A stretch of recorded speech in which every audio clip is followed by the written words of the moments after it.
అందరికీ నమస్కారం అండి. స్టార్ హెల్త్ గురించి చాలామంది కొంత చెడు ప్రచారం చేస్తున్నారు.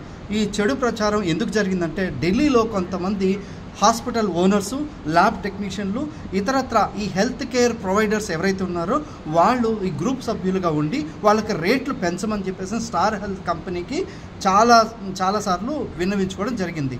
అయితే మీరు చేసేటువంటి సర్వీసెస్కి ప్రతి ఒక్క హాస్పిటల్కి ఒక ఎంఓఈ అనేది ఉంటుంది కాబట్టి ఆ ఎంఓఈ ప్రకారమే మేము ఇస్తాము, తర్వాత ఆ ఎంఓఈకి మించి మేము ఇవ్వము.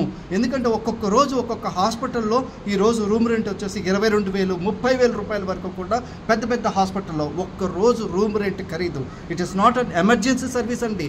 రూమ్లో స్టే చేసి ట్రీట్మెంట్ తీసుకుంటున్నందుకు రూమ్ రెంట్ ఖరీదే అంతంత ఎక్కువ ఛార్జెస్ మనం చేస్తున్నందుకు. సో దీంట్లో కంట్రోల్ చేయడానికి ఎటువంటి బాడీ అనేది లేదు, అంటే హాస్పిటల్స్ని కంట్రోల్ చేయడానికి ఎటువంటి బాడీ అనేది లేదు. కాబట్టి వాళ్ళు ఇష్టం వచ్చినట్టుగా రేట్లు అనేది అడుగుతూ ఉన్నారు. దానికి స్టార్ హెల్త్ కంపెనీ రిఫ్యూజ్ చేసింది, తిరస్కరించింది ఆ రేట్లు పెంచమని చెప్పి. అంటే ఫర్ ఎగ్జాంపుల్ చెప్పాలంటే మనకు స్టార్ హోటల్స్లో 2 star hotels, 3 star hotels, 5 star hotels, 7 star hotels ఉంటాయి కదా. ఈ 7 స్టార్ హోటల్స్కి తగినటువంటి రీతిలో హాస్పిటల్స్లో రూమ్ రెంట్స్ ఉంటున్నాయండి. కానీ అలా మీరు కేటగిరీ వైజ్ ఈ హాస్పిటల్స్ని కూడా చేయాలనే ప్రయత్నంతో IRDA ఉంది. సో ఆ ప్రపోజల్లో ఎప్పుడైతే ఈ హాస్పిటల్స్ మీద కంట్రోల్ అనేది వస్తుందో అప్పుడు ఈ రేట్లన్నీ కూడా కంట్రోలింగ్కి వస్తాయి. ఇప్పుడు ఈ 1,500 మంది ఉన్నటువంటి గ్రూప్ సభ్యులు ఉన్నటువంటి వాళ్ళకి జరిగినటువంటి సొంతంగా జరిగినటువంటి డిస్కషన్ని దీన్ని పబ్లిక్ చేసి నెగిటివ్ ప్రాపగండా అనేది చేశారు. సో ఈ జరిగినటువంటి విషయము ప్రాక్టీస్లో ఉన్నటువంటి కార్పొరేట్ హాస్పిటల్ ఓనర్స్కి కూడా సరిగ్గా తెలియదు.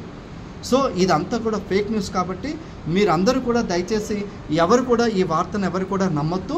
100% భారతదేశం మొత్తం కూడా నగదు రహిత ట్రీట్మెంట్స్ అనేది కూడా శుభ్రంగా జరుగుతున్నాయి. గత 2-3 రోజుల నుంచి కూడా కొన్ని లక్షల కోట్ల రూపాయలు మనం క్లెయిమ్స్ అనేది ఇచ్చున్నాము.